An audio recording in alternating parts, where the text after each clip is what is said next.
Your Majesty, for hosting us here today.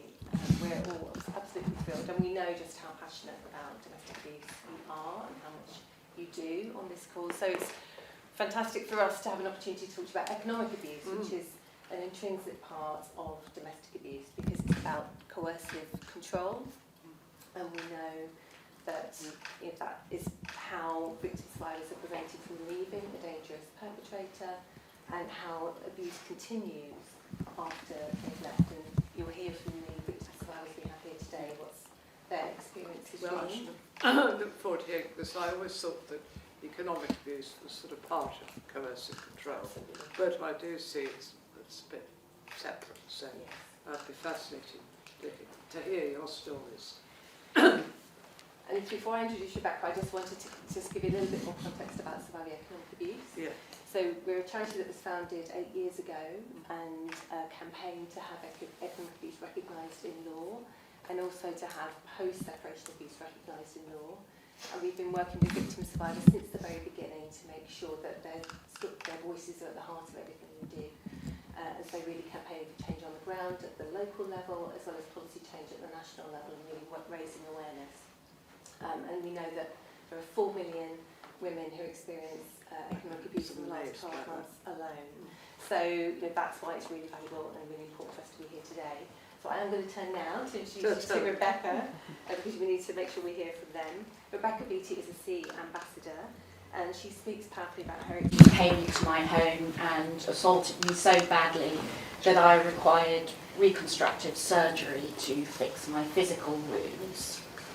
Following the assault, I then suffered many years of post-separation abuse at the hands of my ex and his family and friends.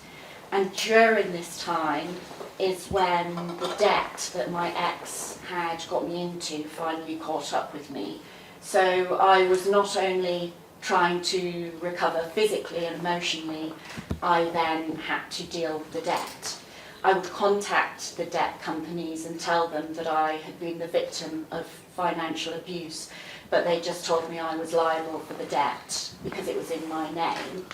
And so for many years I used a debt charity to start paying the debt off monthly, and I'd been doing so for about 7 years, but I still had 16 years of monthly payments before I would be debt-free. So it was a real struggle financially. And then I had resigned myself.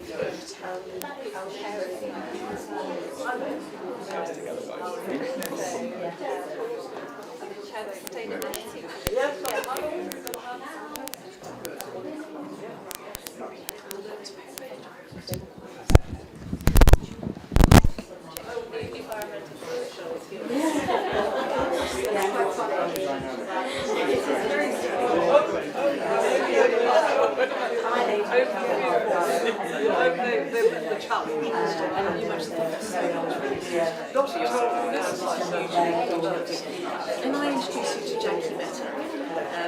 Janky is one of our original founding trustees. Yes, so we started the charity about 9 years ago.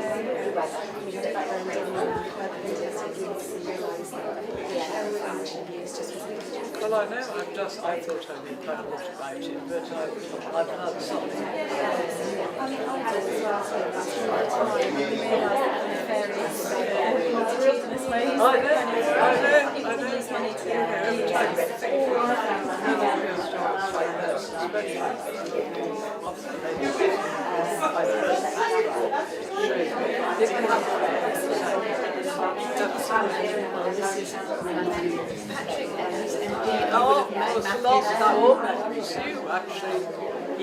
Put me in touch with it. Brigadier Potts, I think, was very helpful and instrumental. Obviously, with the end goal, we've managed to make the connection, which is No, I'm so glad you did.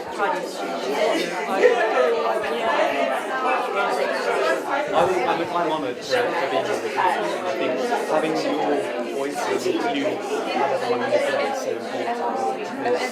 It's fundamentally about those who have come through this. And I think in sharing their stories, really help. The number of people that speak to me and say to me, I realised actually that's effectively. And so the bravery It's is making people actually think and think about that. absolutely. So it's Well, thank you. thank you very much. And this is Rosie Barker, who's one of our expert by experience group members and a victim survivor. So you would survive. Come back. I am. So many people do come back into the system again. Yes, no, definitely. So I had joint mortgage properties with an individual and we refused to pay, sell or leave that property, so it had to go into repossession and that took around 4 years. I got treated for inability and so that's when I started using my buoyancy society to change credit scorings because I couldn't get into a phone contract or a bank account. No, that's so shocking. It is really shocking. So then I come across Surviving Economic Hits, so I've been working with them and I currently work in banking, so I live. Oh, so you're working in banking? I do, I have Oh, two hats. that's brilliant. So you've got 2 hats. I do. You can attack it. Yeah, that's it. So I lead domestic abuse in the bank. I make initiatives to support people so they don't have to go through what I went through, and I've won awards for my work and different things like that. So it's been Many congratulations. It's so wonderful that people like you come back to help others. Absolutely. That's what's really important. Anyway, it's lovely to meet you.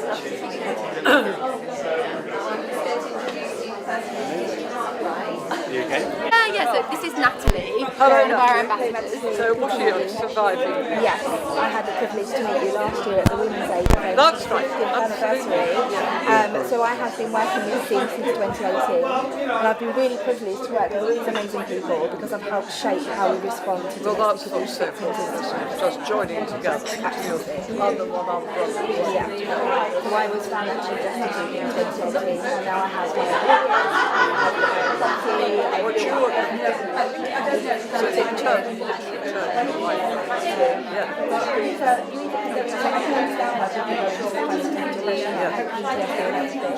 But I wanted to be that person that could help other people. Vision of helping one person is turning into a vision of helping thousands worldwide. So, yeah, so Fantastic job. Lovely to see you again.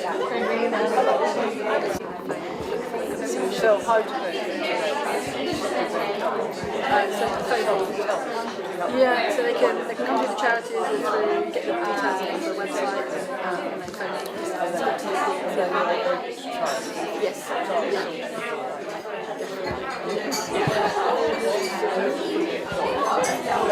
Hello, Nationwide Building Society. Yes, absolutely. It's really important that we work collectively together in financial services because, yes, the last 10 years I've been working on this agenda, but we've really come together over the last 3 or 4 years and done a lot collectively, I think, which is important.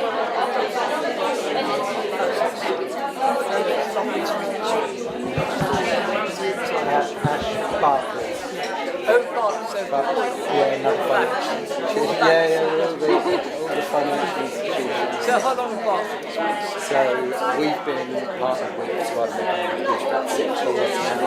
So we utilise their training to give all our frontline staff the ability to spot the signs of economic abuse, and they're fighting it to the day whether it's going to tell us if we can get that in the right society, we can do the right thing for them.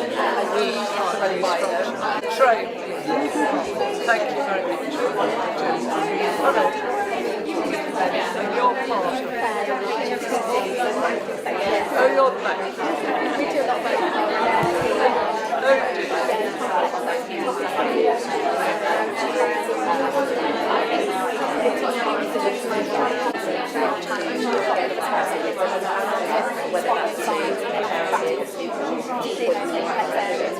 Hello, I'm Kate. So again, another bank. Another bank. Yeah, we work very closely with clients. We recognise that. Anything I could say. So, we wanted to send to victim survivors today, and we absolutely have. And we also want to say a massive thank you to your team for hosting us. Your wonderful team have been so accommodating, all of them, Sophie and Lucy and Nora and everybody. And I just want to also say a massive thanks to Sarah in my team, who has really held this event beautifully on top of a very big workload, let me tell you. So, Sarah, thank you. So, but first of all, firstly, thanks to you, Your Majesty, for hosting us today. Before I go, I'm sorry the ask on very quickly. Can I just say thank you to you and see for all you're doing for economic abuse. I thought I knew most things about domestic abuse, but I've learned a lot today that I didn't know about. And talking to all these very brave women, and as I said, getting them to tell their stories and talk to each other, and put all the banks and the financial institutions under the umbrella, swapping ideas and stories, I think is the way forward. So I just hope that today has been a little step in that direction. Absolutely. So thank you all very much for coming and telling me your stories. Thank you very much. Thank you so much. It's been so powerful.